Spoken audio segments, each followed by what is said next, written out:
Tidak ada yang manusia dari seorang yang ingin melucu, tapi sama sekali tidak lucu.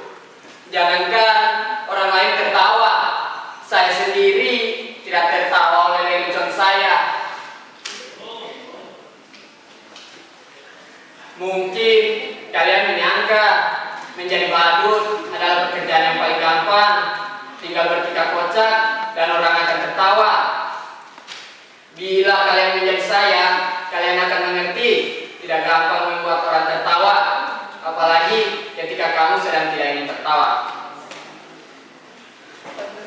Lagi pula, di zaman ketika orang-orang gampang tersinggung dan marah, membuat lelucon tidaklah semudah yang kalian bayangkan. Bisa-bisa karena lelucon, kamu akan dipidanakan, dianggap menghina, dan mencemarkan nama baik. Kawan baik saya, seorang pelawak, dipenjara hanya karena membawakan lelucon yang kemudian dianggap menghina. Dia bercerita tentang seseorang yang membajak pohon kelapa pada jam 10 pagi, dan dari atas pohon kelapa itu orang itu mengumandangkan azan subuh. Tentu saja itu membuat gempar seluruh kampung. Orang-orang langsung berbondong-bondong mendatangi orang itu, berteriak-teriak, menghujatnya, bahkan ada yang ingin membunuhnya. Dasar kafir, dorong kamu! Ketika orang-orang kampung berteriak sambil marah, berani-beraninya kamu melakukan penghinaan azan subuh jam 10 pagi. Dasar orang aneh, kafir. Tapi dengan tenang orang itu menjawab, loh, siapa yang aneh? Siapa yang kafir?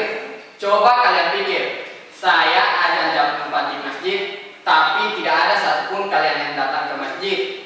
Ketika saya azan jam 10, kok kalian pada berdatangan? Coba kalian pikir, siapa yang kata, siapa yang aneh, dan siapa yang kafir? Orang kok gampang mengkafir-kafirkan orang hanya karena berbeda menjadi bermusuhan. Orang sekarang sepertinya senang berdebat.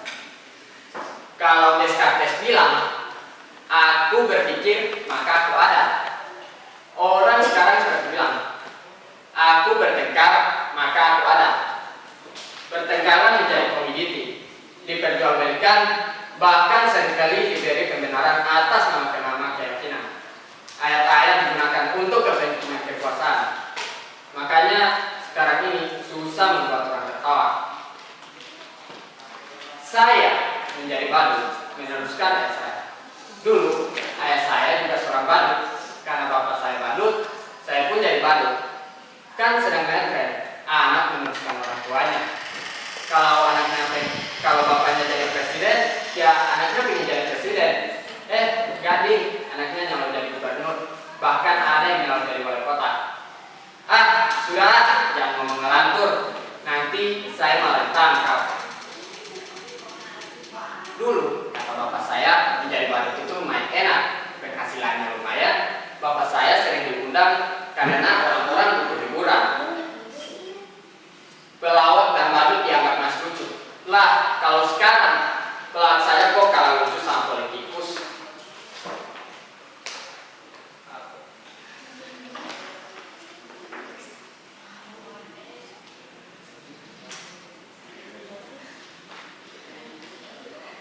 Kenapa kalian menganggap saya seperti itu?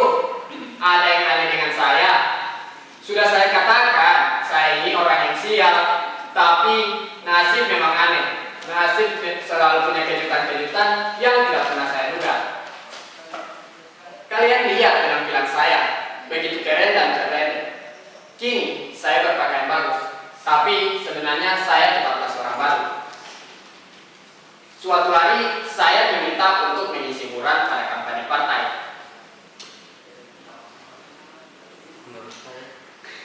Menurut saya, penampilan saya biasa-biasa saja, sama sekali tidak lucu. Tapi entah kenapa, semua yang hadir tertawa terpingkal-pingkal. Saya hanya menjanjikan dia seperti ini, semua orang tertawa. Saya hanya menggoyang-goyangkan pokok saya, semua tertawa. Bahkan saya hanya berdiri diam, semua makin tertawa terbahak-bahak.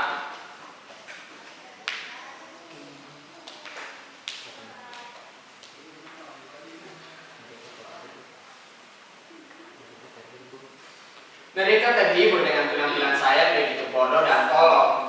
Sungguh saya tidak pernah merasa setolol saat itu. Saya kemudian mereka dandani menjadi necis seperti ini. Didaftarkan ikut pilkada, tapi saya nggak tahu apa itu pilkada.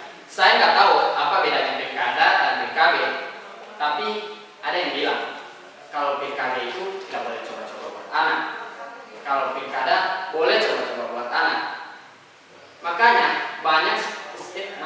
sekarang banyak anak pemimpin dan pejabat yang coba-coba ikut pilkada.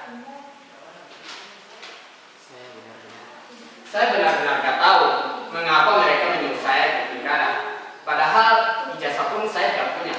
Tapi mereka bilang, tenang saja, ijazah bisa dipalsukan. Jangankan ijazah, kebenaran pun bisa dipalsukan. Dan betapa gilanya saya menang pilkada. Barangkali zaman memang sudah gila. Mereka memilih saya, ya, dan dianggap bisa menghibur mereka.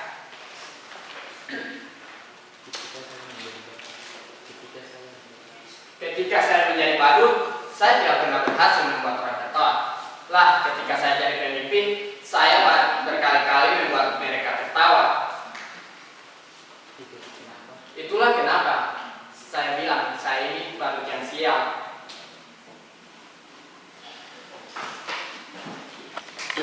Betapa siapnya hidup saya. Dulu menjadi badut, menjadi pemimpin pun tetap jadi badut. Memang saya badut yang sial. Kalian tidak akan kuat, biar para pemimpin saja. Sudah. Depan.